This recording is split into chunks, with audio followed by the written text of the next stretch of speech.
Our two guests today are the recently appointed board members announced on April 8th, 2022 by the Coastal Jazz and Blues Society en route to the 2022 TD Vancouver International Jazz Festival. They are part of a four-member board with two existing directors as part of a transition plan for the society, and the festival will take place from Friday, June 24th to Sunday, July 3rd. So please welcome to this special episode of the Rhythm Changes podcast, Julia Ulehla and Meredith Bates. Hi, Will. Thanks for having us. Really appreciate you both taking the time. I'd love to start by highlighting a musical project from each of you because we're all musicians and contributors to this community in many ways. And maybe I could start with Julia because you have an interesting band. I was just chatting with you before we went on here about how I heard Aram perform in a masterclass at CAP several years ago. But he plays in your band, Aram Bajakian on guitar, and a bunch of other great contributors to this community. You've played at the Jazz Fest multiple times. You've even played at the Vancouver Folk Fest. You've released two successful albums on Bandcamp. So can you talk a little bit right off the top here about your band and the material and what makes it so special? Sure, I'd be happy to. So, the band you're talking about is called Dalava. And Aram and I would say Aram is my partner, creative and life partner. And it's a project that we started. Actually, we had our first record release in Vancouver. We moved from New York City to Vancouver so that I could start a PhD at UBC.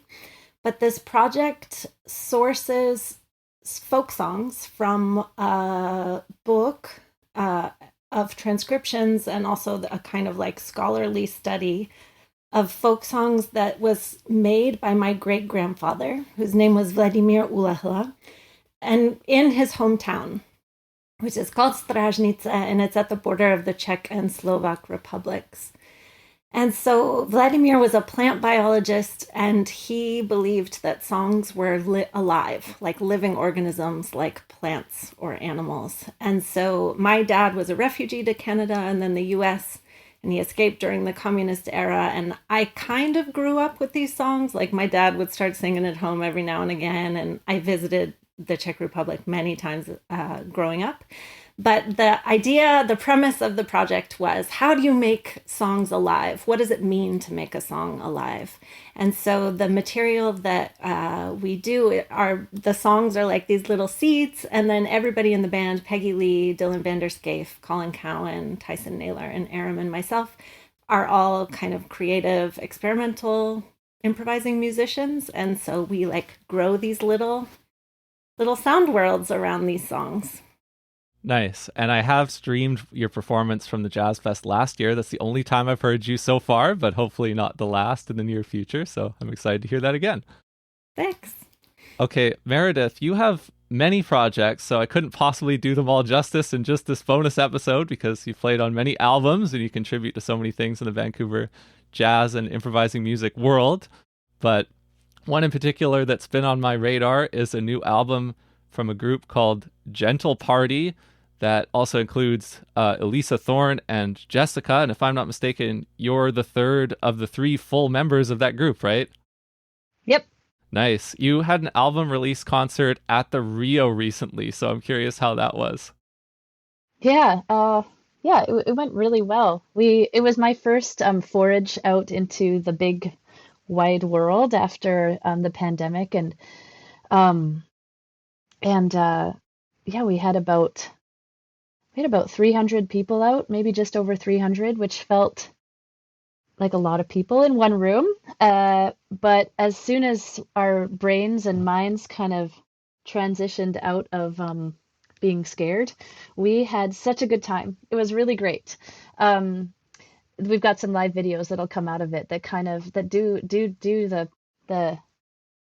the party justice. The sound was great. The band practiced really hard, and I think we did a really good job of putting it out there. The album is Chris Jestrin, our producer and my partner. He kept saying how, like, he would call me down, Meredith, you got to see this, and he'd show me the computer screen with all the tracks on it, and he's like, how do I mix this? Of course, he's awesome, so he did it. But so we were like, okay, that's one step, but how do we perform this? Like, how do we perform this live? There's so many layers to the album. But uh, Elisa and Jess are just such great musicians, and we were performing to backing tracks for the first time. It's the most pop thing I've ever been involved in, and it's so fun.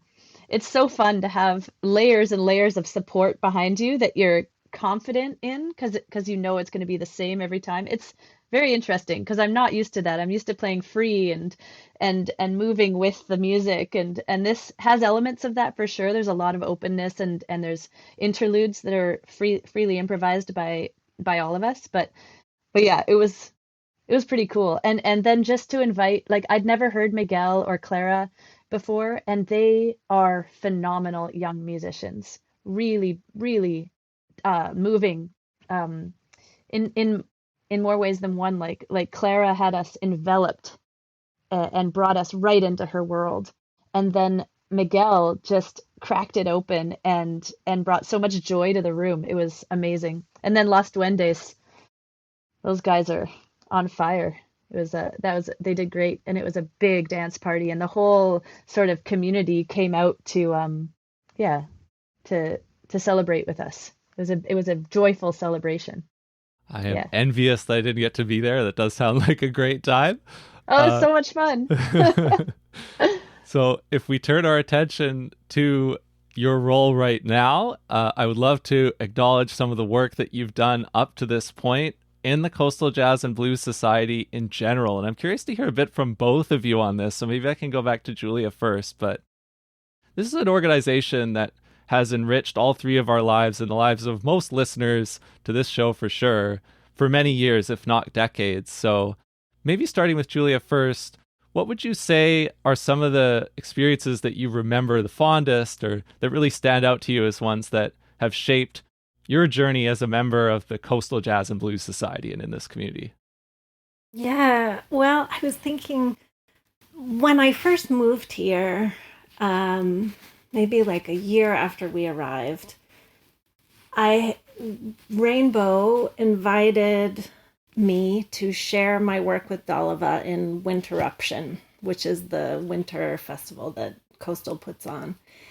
And I had never met her before, and it was kind of like, I don't know, we had like done some small gigs around town, but it felt like an introduction to the scene in a like slightly more high stakes or like formal way. And I just remember this feeling of being so like deeply listened to, like the quality of listening of the audience for one thing. And then this whole series of conversations that emerged from that event that have really stretched years. And I think I had like begun this academic work doing a PhD in ethnomusicology, which is kind of somewhat of a conservative field. But Rainbow, after that event, was like, you need to like do these workshops where you bring your theoretical practice and your creative practice together. And so she like created these containers for me to keep sharing my work, where a kind of like intellectual approach and an embodied approach could merge. And that was so fundamental to my whole degree. Like, I really owe it to her because, I mean, at least in the academy, it's like, no, keep your body and your creative practice out of your research in a field like ethnomusicology. And so my life like totally changed because there was this way of seeing what an artist needs that I feel like she had, and in general that she engendered in the community, or that others in the community also bring, this kind of attentiveness to the like immanent poetics of each person, like the voice that each person has, the kind of contours of what they need to explore to serve their art and participate in this kind of community thing. And so I just, ever since the beginning, and it's so different than New York, like the pace of Vancouver is so much slower. People really take time to rehearse, to talk, to have meals together, to listen to music together. And so I guess that's what I credit Coastal with, a kind of capacity for deep seeing and deep listening and a mutual co-arising. Nice, nice. Meredith?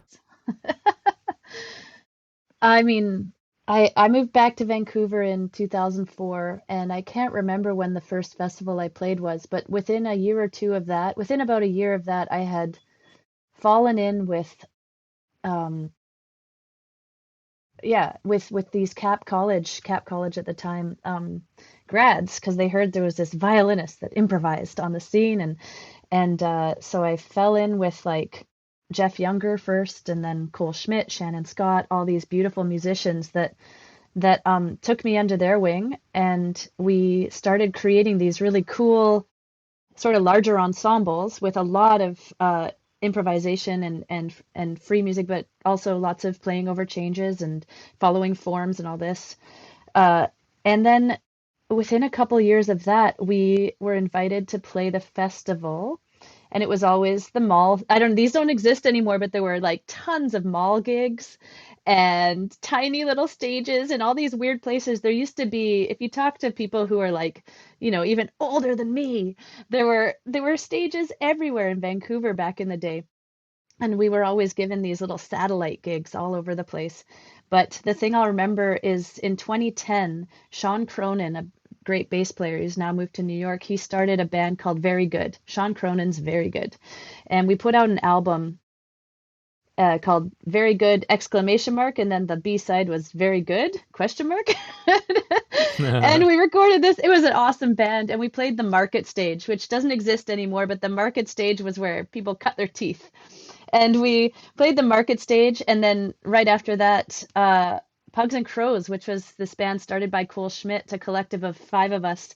Um, we played that same weekend anyways, and within that weekend both bands were awarded the Galaxy Rising Star Awards. So we got this double hitter, little bit of attention, and that was Ken Pickering and Rainbow Robert. Like they it's like Julia said, they would infuse you with a sense of like you're on the right track, you're doing the right thing, your art should be heard, you're like they just give you this boost of confidence and the sense of community and being held within that community. It was really special, and really I don't think that we would be doing what we do without those two specifically, but the whole community that they kind of created it's like a family. And I think my belief is that learning is very cyclical, and so my other band that's playing this year at the festival, like Gentle Party has a gig, but also a band called Like the Mind is going to play, which is a Swedish Canadian collaboration, which comes out of another initiative by Coastal, which is the Swedish Exchange, Composition Exchange. And so I met these amazing women. It's 6 women, and I met these amazing women through this exchange. But the whole idea is that there's emerging artists, mid-career artists, the dreaded mid-career, and then experienced artists, and that we all learn from one another. There's no stop or beginning or sense that anybody's lesser than or more than. It's like this beautiful coming together of our artistic minds and hearts and souls and all that. So without those two and without coastal jazz, I think the city would be quite devoid of a lot of culture and a lot of community. Like the community is just so strong, and I hope the younger generations feel that too. Yeah. Interesting context. It's really fascinating to hear about that from both of you, and to know that there is this good feeling that still persists and that we can keep alive, right? And that's part of the project here. Mm-hmm. So you two are both part of a small but very positive and active set of voices that have been prominent along the way to this transition board that was announced at the beginning of last month. And maybe I can go back to you first, Meredith, but I'll see if Julia wants to add on to this as well. What can you describe about how, among those kind of voices, how you in particular ended up as the newly appointed board members? Yeah. I'll say that one of the reasons I felt compelled to join this sort of movement to kind of help evolve the society forward and help through this transition was through COVID, I became a massive governance nerd, specifically around systems change and developing new models of governance and exploring alternate models of governance and tearing down old models and helping to compost them and evolve them into new, new ways of doing things, new ways of seeing things. And I think I saw an opportunity to help the situation with these I really went deep into research and joining communities that were like very, very on the front lines of arts leadership and governance models and systems change. And it was awesome. But and I never, ever, ever thought that this new learning would touch so close to home. I never, Oh. ever expected that too. So it was kind of crazy when this situation started, and I just, yeah, I felt compelled to help. So I got involved. Julia was already sort of part of this team of people that were just talking about ways, like just trying to brainstorm. It was like a cohort of people just trying to brainstorm how can we help move this forward in a positive way. And so we started these negotiations, and I think it was an affinity that was sort of there right away. I think Peggy Lee was also involved in these conversations. It was Julia, Peggy, and I at first, and then it just kind of naturally moved towards just Julia and I being in the room and trying to reason and negotiate with these other former board members.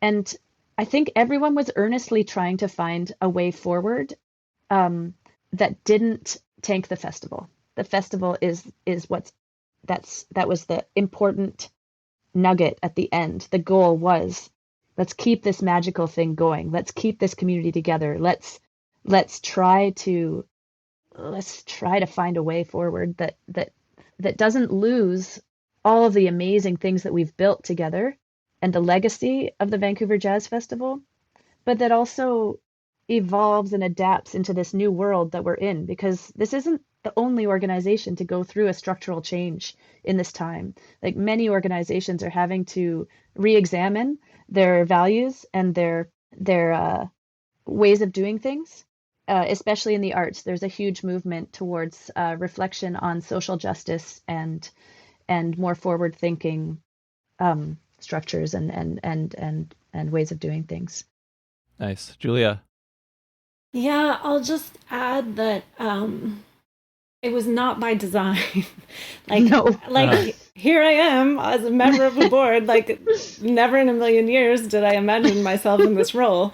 No. But I was at the AGM that exploded in November, and I have sort of been woven into this whole thing for some months now. And I think for me, a kind of relational ethics that doesn't excommunicate anyone, or doesn't just kick one person to the curb, is really important to me. And so moving through this whole thing, I had a really strong conviction that conflict was the grounds for transformation and for healing. And so I really wanted to try and find a way that these two seemingly incommensurate positions that really couldn't understand each other, seemed to not be able to understand each other, could find some way to use that moment of breakdown to actually open into something else. And I think that that's happening. I see positive, what I think is so positive, and so the potential of this moment is that all these lines of communication are open now. It's like so many conversations are happening in the community, between people who sit on the foundation board, or funders, or the board members, the artists, the musicians, all these different stakeholders or constituents in the community. now finally are talking about it, and it's clear. I mean, even internationally, people are weighing in, and so it's clear that this organization means so much to people, and so how we can like turn it into this like healing, deepening thing. And I think I just was willing to listen, or I wanted to have these conversations. I wanted to like hear what they had to say, and then it kind of went from there. Where the communication was open, that's what ended up actually developing into something. Yeah. I just was at the Jazz Ahead conference in Germany, in Bremen, over the past weekend, and it was amazing how many people had heard about what was going on in tiny little Vancouver, and wanted to come up and say, congratulations, first of all, which is weird because, sitting on a board is not exactly like my idea of a party, but it's good. It's so good. It's so good. Like Julia is saying, the communication has been opened up, and like, why not right now focus on raising the ethical bar of the organization and of arts organizations in general around the world? So many really cool conversations with a diverse selection of people, like around the trade room floor, around social justice in the arts, and around organizations restructuring, and just the fact that the focus is on that really beautiful piece of making the world a better place and making the arts a healthier ecosystem for everybody. Like, I love that people from everywhere are thinking about this right now. It's not just being swept under the rug. It's not just a thing that's happening in the moment. It's a thing that's happening over a long span of time, and we're committed to seeing it through. Awesome. This is very it's very heartwarming to hear from both of you. You're so much on the same page, and you're really representing something. So that's why I wanted to make sure that I acknowledged how you got here. My last segment kind of goes through three things that come from the official statement from Coastal Jazz on April 8th announcing the transition plan, and you both as the new board members. There are three priorities named in that statement for Coastal Jazz in the immediate to near future. And I think each of these, maybe one of you in particular would be better suited to talk about it, but of course you are both welcome to weigh in. The first one from the statement is, quote, to increase the inclusivity of the board with a commitment to appoint experienced and diverse new members representative of the community within the first 90 days. Now, those first 90 days take us to roughly the end of the festival, or within a week after July 3rd, the last date of the festival calendar. So how is that part of this process going so far here in early May? Julia? Sure. So we, the process is going well. I would say we have, Meredith and I have been trying to speak to people. There have been people who have sent in their resumes and cover letters. The staff at Coastal Jazz also has some relationships beginning with possible board members. And so we have a kind of pool of people who've put their names forward. And we have a meeting on Thursday where we'll start to go over those names. And I think that it's very likely that 2 new board members should be added quite soon. And we're looking to, I think, balance the board. It was an important point to commit to for Meredith and myself in agreeing to sit on a transition board, that it not just be me, Meredith, Mike, and Mitchell, all of whom are white people, that our board not be considered complete until it reflects the diversity of our community. And so we're trying to feel into and like assemble the board in a slow, thoughtful, ethical way, trying to ensure that we build it in such a way that it can thrive and succeed. Like pre-existing relationships are part of what that is. Thinking about what it means, what kinds of things we need to move forward in this way, like having a moderator present at our board meeting so that communication can be healthy and protocol can be established. I don't know if you want to add anything to that, Meredith, that I'm missing. Yeah, no, just that it is thoughtful, and that we're creating a safe place, or hopefully a safe place for everybody, that this it's like what you said earlier about, you know, how Rainbow had this amazing talent for creating a container that where people could flourish within that. And um I think that it would be to our detriment if we didn't first focus on creating a really safe, healthy container that's thoughtful and careful before we invite people from diverse communities into this situation. So there's kind of two things going on. On one side, we're very much active in a search for people that we have authentic relationships with, or have authentic relationships with the community and the board and the staff already, and that's happening. But also that we're going through a process amongst the four of us of self-reflection, developing relationships, and creating a place that is, going to be healthy and supportive, and not put people in danger in terms of how we interact, and how we, the protocols that we follow, and the actions that we involve ourselves with. You know what I mean? Nice. Mm-hmm. Yeah. So it's going okay. I think I feel fairly confident. And we have this sort of goal of keeping the transition fairly tight, fairly small, because it is a short term, and it's there's a lot of work to do, but it's also more about healing and like composting the old and growing the new, and just trying to keep it. Sorry that I keep bringing up compost. I know that's a weird image, but it's really special to me because the flowers that grow from this compost are so beautiful. But anyways, sorry, I'm being silly. But like I think that there's this sort of idea that we've sort of agreed on bringing 2 new members in immediately, and then perhaps expanding by a couple more within the 8 months of our term, but then really doing a proper, open, transparent call for board members to fill the board at the next AGM. Yeah, and making it like a democratic process. Nice. Yeah, because the members should have the last say on who sits on their board, right?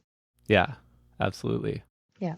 So the second priority from the statement is, and this might apply right back to you, Meredith, because you've already described yourself in this episode as the governance nerd, and I think everybody needs a governance nerd in their lives.